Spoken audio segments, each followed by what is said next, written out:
ਹਾਂਜੀ, ਕੀ ਹਾਲ ਹੈ? ਅੱਜ ਦੀ ਜਿਹੜੀ ਸਾਡੀ ਕਿਤਾਬ ਹੈ ਉਹ 2 ਨੰਬਰੀ ਦੇ ਫਾਇਦਿਆਂ ਦੇ ਬਾਰੇ 'ਚ ਕਿ 2 ਨੰਬਰੀ ਦੇ ਕਿੰਨੇ ਫਾਇਦੇ ਨੇ ਤੇ ਕਿੰਨਾ ਨੁਕਸਾਨ ਹੈ ਪਿਆਰ ਮੁਹੱਬਤ ਦਾ ਤੇ ਅੱਛੇ ਵਰਤਾਵੇ ਦਾ। ਅੱਜ ਦੀ ਜਿਹੜੀ ਕਹਾਣੀ ਉਹ ਅਸੀਂ ਪੰਜਾਬੀ 'ਚ ਜਿਹੜਾ ਨਾ ਉਹਦਾ ਤਜ਼ਕਰਾ ਕਰਾਂ ਤੇ ਇਹ ਕਹਾਣੀ ਜਿਹੜੀ ਹੈ ਮੁਨਸ਼ੀ ਪ੍ਰੇਮ ਚੰਦ ਨੇ ਲਿਖੀ ਹੈ, ਜਿਹਦਾ ਨਾਂ ਬੋਧ ਹੈ। ਮੁਨਸ਼ੀ ਪ੍ਰੇਮ ਚੰਦ ਜਿਹੜੇ ਨੇ ਉਹਨਾਂ ਦੀਆਂ ਕਹਾਣੀਆਂ ਜਿਹੜਾ ਅਸਾਂ 9ਵੀਂ 10ਵੀਂ 'ਚ ਪੜ੍ਹੀਆਂ ਨੇ ਕਾਫੀ, ਤੇ ਨਾਂ ਤਾਂ ਸ਼ਾਇਦ ਤੁਹਾਨੂੰ ਸਾਰਿਆਂ ਨੂੰ ਪਤਾ ਹੀ ਉਹਦਾ ਮੁਨਸ਼ੀ ਪ੍ਰੇਮ ਚੰਦ ਦਾ। ਤੇ ਜਿਹੜੀ ਕਹਾਣੀ ਬਹੁਤ ਇਹ त्रै ਜਿਹੜੇ ਨੇ ਗਵਾਂਢੀਆਂ ਦੀ ਕਹਾਣੀ ਕਿ 3 ਗਵਾਂਢੀ ਹੁੰਦੇ ਨੇ। ਇੱਕ ਹੁੰਦਾ ਥਾਣੇਦਾਰ, ਇੱਕ ਜਣਾ ਹੁੰਦਾ ਤਹਿਸੀਲ 'ਚ ਮੁਨਸ਼ੀ ਤੇ ਇੱਕ ਪੰਡਿਤ ਹੁੰਦਾ ਜਿਹੜਾ ਕਿ ਉਸਤਾਦ ਹੁੰਦਾ।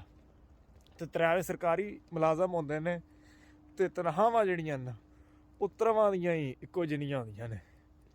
ਪਰ ਮਸਲਾ ਅੱਗੋਂ ਜਿਵੇਂ ਅਗਲੀ ਗੱਲ ਤੁਹਾਨੂੰ ਪਤਾ ਜਿਹੜਾ ਹੁੰਦਾ ਮੁਨਸ਼ੀ ਤੇ ਥਾਣੇਦਾਰ ਉਹਨਾਂ ਦੇ ਘਰ 'ਚ ਉਸੇ ਤਨਖਾਹ 'ਚ ਹੀ ਨੌਕਰ ਚਾਕਰ ਤੇ ਚੰਗੀ ਲਾਲਾ ਸ਼ਾਵਾ ਹੁੰਦੀ ਹੈ ਤੇ ਮਹੱਲੇ 'ਚ ਵੀ ਚੰਗਾ ਦਬਦਬਾ ਹੁੰਦਾ।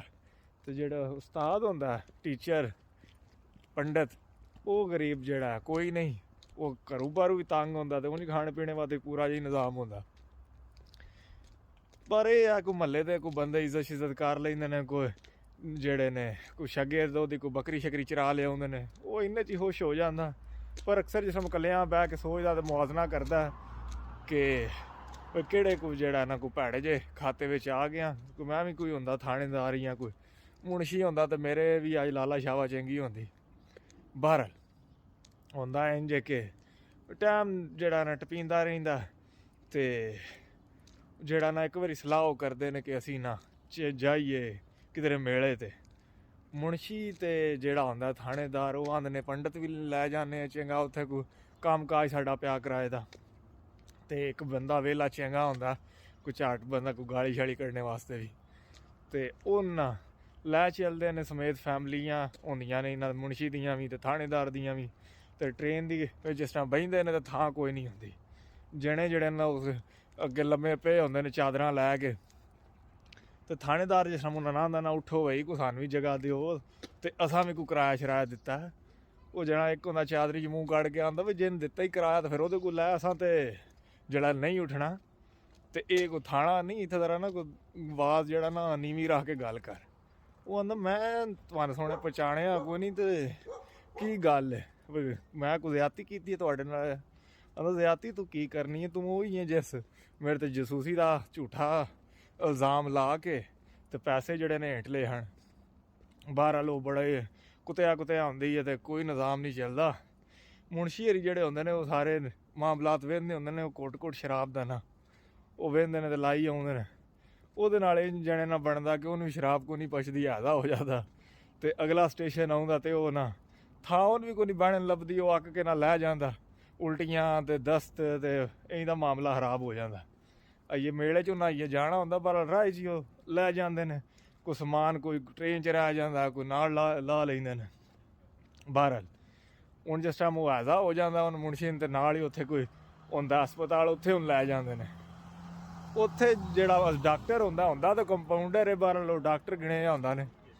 ਉਹ ਡਾਕਟਰ ਜਿਹੜਾ ਉਹਨੂੰ ਲੈ ਜਾਂਦੇ ਨੇ, ਮੁਨਸ਼ੀ ਦਾ ਜਾਣਨੇ ਵਾਲਾ ਹੁੰਦਾ ਅੱਗੂ। ਬਹਰਹਾਲ ਉਹ ਵੀ ਬੜਾ ਰੁੱਖਾ ਪੇਸ਼ ਆਉਂਦਾ ਮੁਨਸ਼ੀ ਨਾਲ ਜਾਂ ਇਹਨਾਂ ਥਾਣੇਦਾਰ ਨਾਲ। ਉਹ ਆਂਦਾ ਵੀ ਮੁਨਸ਼ੀ ਵੀ ਤੂੰ ਮੈਨੂੰ ਜਾਣਨਾ ਤਾਂ ਫਿਰ ਵੀ ਏਡਾ ਰੁੱਖਾ। ਆਂਦਾ ਰੁੱਖਾ ਮੈਂ ਤੇਰੇ ਨਾਲ ਕੀ ਹੋਣਾ, ਮੇਰੀ ਤੇਰੇ ਇਲਾਕੇ ਜ਼ਮੀਨ ਹੈ ਤੇ ਜਦੋਂ ਮੈਂ ਜਾਣਾ ਕੋਈ ਟੈਕਸ ਤਾਰਨ ਤੂੰ ਘੰਟਾ ਮੈਨੂੰ ਬਾਹਰ ਭਾਈ ਰੱਖਣਾ ਤੇ ਪੈਸੇ ਵੀ ਤੂੰ ਦੂਜਿਆਂ ਨੂੰ ਵੱਧ ਲੈਣਾ ਮੇਰੇ ਕੋਲ। ਤੇ ਅੱਜ ਆਇਆ ਤੂੰ ਮੇਰੀ ਦਾੜ ਥੱਲੇ ਤੇ ਅੱਜ ਫਿਰ ਜ਼ਾਹਿਰੀ ਗੱਲ ਫੀਸ ਵੀ ਤੂੰ ਡਬਲ ਦੇਣੀ ਤੇ ਤਾਂ ਤੇਰਾ ਇਲਾਜ ਕਰਨਾ ਉਂਝ ਨਹੀਂ ਕਰਨਾ। ਵਾਹ ਉੱਥੇ ਵੀ ਜਿਵੇਂ ਉਹਨਾਂ ਕੋਲ ਪੈਸੇ ਸ਼ੈਸੇ ਤੇ ਹੁੰਦੇ ਕੋਈ ਨਹੀਂ, ਬੀਵੀ ਦੇ ਕੋਈ ਜ਼ੇਵਰ ਵੇਚ ਕੇ ਉਹਦੀ ਫੀਸ ਤਾਰਦੇ ਨੇ। ਫਿਰ ਅੱਲਾ ਕਰਦਾ ਤੇ ਉਹ ਤਬੀਅਤ ਵੱਲ ਹੁੰਦੀ ਹੈ ਤੇ ਮੇਲੇ ਤੇ ਟੁਰ ਜਾਂਦੇ ਨੇ। ਜਿਸ ਟਾਈਮ ਪਹੁੰਚਦੇ ਨੇ ਲੇਟ। ਅੱਗੋਂ ਫਿਰ ਉੱਥੇ ਥਾਂ ਵੀ ਕੋਈ ਨਹੀਂ ਲੱਭਦੀ, ਨਾ ਪੰਡਾਂ ਦੇ ਘਰ ਕੋਈ ਜਗ੍ਹਾ ਹੁੰਦੀ ਹੈ ਤੇ ਨਾ ਕੋਈ ਦਰਖਤ ਥੱਲੇ ਕੋਈ ਥਾਂ ਲੱਭਦੀ ਨੇ, ਜਿਹੜੇ ਪੈ ਰਹਿੰਦੇ ਨੇ ਲੁੱਗੇ ਵਿੱਚ। ਬਹਰਹਾਲ ਇੰਜੇ ਬੈਠੇ ਹੁੰਦੇ ਨੇ ਤੇ ਇੱਕ ਜਣਾ ਲੱਗਦਾ ਹੁੰਦਾ ਕੋਈ ਲਾਲਟੈਨ ਲੈ ਕੇ ਤੇ ਪੰਡਤ ਐਵੇਂ ਹੀ ਹੁਣ ਪੁੱਛ ਪੈਂਦਾ ਯਾਰ ਬਈ ਇੱਥੇ ਹੁਣ ਕਿ ਜਗ੍ਹਾ ਕੋਈ ਨਹੀਂ ਤੇ ਕੋਈ ਘਰ ਜਾਂ ਕਿਸੇ ਦਰਖਤ ਥੱਲੇ ਕੋਈ ਜਗ੍ਹਾ ਲੱਭ ਜੇ ਦੀ। ਉਹ ਜਿਹੜਾ ਹੁੰਦਾ ਲਾਲਟੈਨ ਵਾਲਾ ਜਣਾ ਉਹ ਪਛਾਣ ਲੈਂਦਾ। ਉਹ ਪੁੱਛਦਾ ਤੁਸੀਂ ਪੰਡਤ ਫਲਾਣੇ ਜਿਹੜੇ ਸਕੂਲ 'ਚ ਤਾਂ ਨਹੀਂ ਪੜ੍ਹਾਉਂਦੇ? ਆਂਦਾ ਹਾਂ ਪੜ੍ਹਾਉਂਦਾ ਤੇ ਮੈਂ ਵਾਂ। ਆਂਦਾ ਮੇਰਾ ਜਿਹੜਾ ਅੱਬਾ ਹੈ ਨਾ ਉਹ ਲੱਗੇ ਆ, ਉਹਦੀ ਪੋਸਟਿੰਗ ਹੋਈ ਸੀ ਉਸ ਮਹਿਕਮੇ 'ਚ ਇਹ ਹੱਥੋਂ ਕਿਤਾਬਤ ਵਾਲੇ ਤੇ ਮੈਂ ਤੁਹਾਡੇ ਕੋਲ ਪੜ੍ਹਦਾ ਰਿਹਾ ਤੇ ਤੁਸੀਂ ਦੱਸੋ ਇੱਥੇ ਕਿਹਦੇ ਆਏ ਹੋ? ਕਹਿੰਦਾ ਅਸੀਂ ਆਏ ਹਾਂ ਯਾਰ ਇਸ ਤਰ੍ਹਾਂ ਮੁਨਸ਼ੀ ਹੈ ਤੇ ਨਾਲ ਥਾਣੇਦਾਰ ਉਹਨਾਂ ਦੀਆਂ ਫੈਮਲੀਆਂ ਨੇ, ਮੈਂ ਇਕੱਲਾ ਹੀ ਹਾਂ ਬਹਰਲ, ਮੈਂ ਇਹਨਾਂ ਨਾਲ ਨਾ ਆਇਆ ਵਾਂ। ਉਹ ਆਂਦਾ ਚਲੋ ਤੁਸੀਂ ਇੰਝ ਕਰੋ ਮੇਰੇ ਘਰ ਲੱਗੇ ਚਲੋ। ਉਹ ਘਰ ਲੈ ਕੇ ਜਾਂਦਾ, ਨਾਲੇ ਉਹਨਾਂ ਦੀ ਸੇਵਾ ਕਰਦਾ, ਕੋਈ ਪੂੜੀਆਂ ਕੋਈ ਖਰੌੜੇ ਕੋਈ ਇਸ ਤਰ੍ਹਾਂ ਦੇ ਮਾਮਲਾਤ ਜਿਹੜੇ ਨੇ ਉਹਨਾਂ ਨੂੰ ਖਵਾਉਂਦਾ, ਕੋਈ ਪਿਆਉਂਦਾ, ਕੋਈ ਚੰਗੀ ਸੇਵਾ ਕਰਦਾ, ਨਾਲੇ ਉਹਨਾਂ ਨੂੰ ਮੇਲਾ ਫਰਾਉਂਦਾ। ਰਾਤ ਹੁੰਦੀ ਹੈ, ਸਾਰੇ ਸਕੂਨ ਨਾਲ ਆਏ ਲੰਮੇ ਪੈ ਜਾਂਦੇ ਨੇ। ਫਿਰ ਪੰਡਤ ਇੱਕ ਵਾਰੀ ਸੋਚਦਾ ਕਿ ਯਾਰ ਇਹ ਜਿਹੜਾ ਮੁਨਸ਼ੀ ਨੂੰ ਵੀ ਵੇਖ ਲਿਆ, ਉਹਦੇ ਨਾਲ ਵੀ ਚੰਗੀ ਜ਼ਿੰਦਗੀ 'ਚ ਕੋਈ ਕੁੱਤਿਆ ਹੀ ਹੈ, ਜਦੋਂ ਗਾਲਾਂ ਗੂਲਾਂ ਪੈਂਦੀਆਂ ਨੇ। ਥਾਣੇਦਾਰ ਦੀ ਵੀ ਕੋਈ ਚੰਗੀ ਕੋਈ ਜ਼ਿੰਦਗੀ ਨਹੀਂ, ਉਹਦਾ ਵੀ ਪੈਸੇ ਸ਼ਾਸੇ ਤੇ ਹੈ ਨੇ ਬਹਰਹਾਲ, ਨਾ ਕੋਈ ਇੱਜ਼ਤ ਹੈ, ਜਿੱਦਾਂ ਜੋ ਘਰੋਂ ਥਾਣੇ ਤੋਂ ਬਾਹਰ ਹੈ ਤੇ ਕੋਈ ਹਿਸਾਬ ਕਿਤਾਬ ਨਹੀਂ।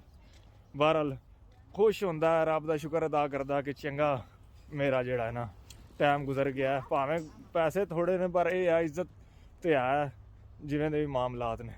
ਤੇ ਇਹ ਸਾਰੀ ਕਹਾਣੀ ਜਿਹੜੀ ਮੁਨਸ਼ੀ ਪ੍ਰੇਮ ਚੰਦ ਦੀ ਇੱਕ ਸਬਕ ਹੈ ਸਾਡੇ ਵਾਸਤੇ, ਤੇ ਕਿਸ ਤਰ੍ਹਾਂ ਜਿਹੜੇ ਨਾ ਜ਼ਿੰਦਗੀ ਦਾ ਜਿਹੜਾ ਵਰਤਾਓ ਹੈ ਉਹ ਜ਼ਿਆਦਾ ਅੱਗੇ ਵੀ ਬਜਾਏ ਸੀ ਕਿ ਪੈਸਿਆਂ ਤੋਂ ਤੇ ਦੀਗਰ ਮਾਮਲਾਤ ਤੋਂ।